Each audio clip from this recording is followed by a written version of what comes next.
warahmatullahi wabarakatuh. Bapak dan Ibu yang saya muliakan, saya cuma ingin menegaskan bahwa kita harus jelas posisinya. Jangan sampai ada kesepakatan menolak hasil pemilu. Ya untuk Jokowi Pak, dia presiden terus. Ya kalau kita tolak hasil pemilu kan dia tanggung jawab lagi bikin pemilu baru. Kita harus menuntut kejahatan kecurangan itu dibongkar semua, kembalikan angka-angka itu ke hasil C1 itu di TPS. Nah itu yang menang nanti nomor 1 otomatis tanpa harus kita menyebutkannya gitu. Ya, karena itu faktanya begitu. Ini kan dimanipulasi semua untuk so the whole business of kecurangan ini adalah mencegah nomor 1 jadi pemenang kan begitu. Ya itu yang berhasil mereka lakukan. Gitu. Pertanyaan saya yang kedua, ini juga perlu dicatat oleh para wartawan. Saya itu mempertanyakan, apakah 02 dalam hal ini Pak Prabowo rela menjadi pemenang sebagai hasil kecurangan gitu loh. Apakah seperti itu moralitas beliau? Saya kira tidak.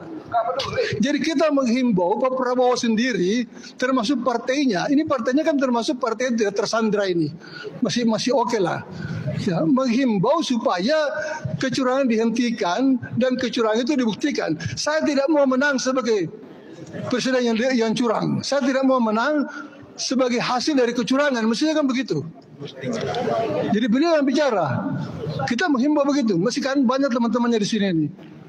Beritahu itu Pak Prabowo, jangan mau menjadi korban. Karena begini, kecurangan yang berjalan sekarang itu kan persis sama dengan kecurangan tahun 2019 yang mengorbankan Prabowo. Masa dia sampai hati menang juga dengan cara yang curang seperti dia dicurangi dahulu. Dia nggak peduli, Prof. Itu tidak mungkin.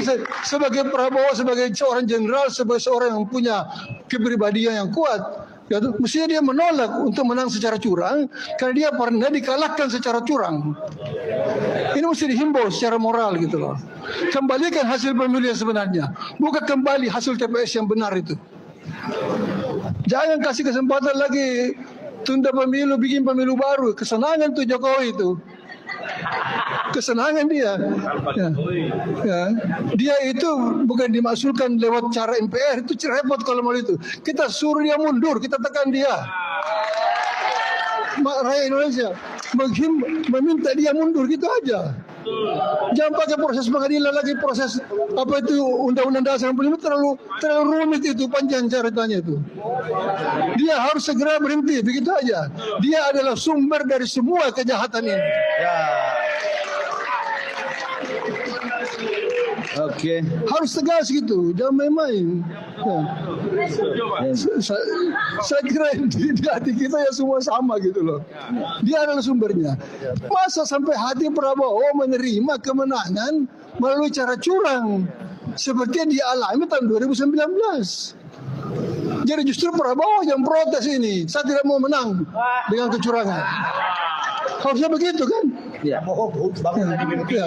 Karena itu kasihan Pak Prabowo itu sepertinya sudah menjadi alatnya Jokowi. Dia tidak tahu itu Jokowi itu tidak pernah peduli dengan Prabowo. Yang dia peduli itu anaknya. Itu. Prabowo itu cuma tunggangan saja. Itu harus disadarkan semua kawan-kawan ini. Jangan sampai kita salah paham gitu. Seolah-olah itu betul-betul Jokowi itu berusaha dengan segala cara supaya Prabowo jadi presiden. Bukan itu tujuannya, Pak. Anda keliru kalau memahami seperti itu. Jokowi itu membohongi semua orang dari dulu.